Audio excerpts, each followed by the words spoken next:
বলে আমি ডিটেলসটা এখনও শুনিনি, তো আপনাদের কাছ থেকেই শুনলাম যে এটা নাকি যাবজ্জীবন দেওয়া হয়েছে।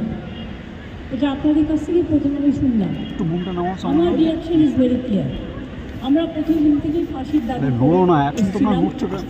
এবং আজকেও আমরা সেই দাবিতে অটুট আছি, কিন্তু আদালতের রায় ন্যাচারালি এখন সবাই মিলে কী বলবেন আমি জানি না, বাট আমার কথা আমি বলতে পারি বা আমার দলের যেটা হচ্ছে আমরা 3টে কেসে তোমার মোবাইল দাদা 54 দিন থেকে 60 দিনের মধ্যে আমরা ফাঁসি অর্ডার করে দিয়েছি মোবাইল, কিন্তু আমি জানি না এটা একটা সিরিয়াস কেস এবং এটা নিয়ে ফাঁসি এই ভাই যাকে নামা হাতটা নামা।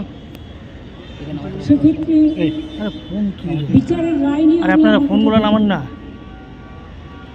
আমরা এটাই বলেছিলাম আমাদের হাতে কেসটা থাকে আমরা কিন্তু অনেক দিন আগেই ফাঁসির অর্ডার দিয়ে দিতে পারতাম, ফাঁসির অর্ডার করে দিতে পারতাম। এই মোবাইলটা কার আছে আমি জানি না কীভাবে লড়াই করেছেন, কী করেছেন, কী যুক্তি, আপনারা তো লয়াররা জানেন। সুতরাং ডিটেলসটা তো আমি জানি না, ডিটেলসটা তো সিবিআই করছে এবং আমাদের হাত থেকে তো কেসটা ইচ্ছা করে কেড়ে নিয়ে চলে গেল। আমরা তো বলেছিলাম আমরা যদি করতে না পারি তাহলে আপনারা সিবিআইকে দিন, আমার কোনো আপত্তি নেই, কারণ আমরা চাই বিচার হয়, এই নরক বিচারদের চরমতম শাস্তি হওয়া উচিত।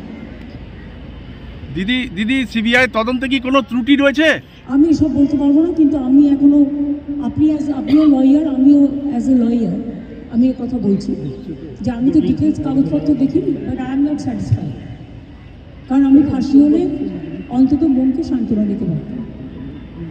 দিদি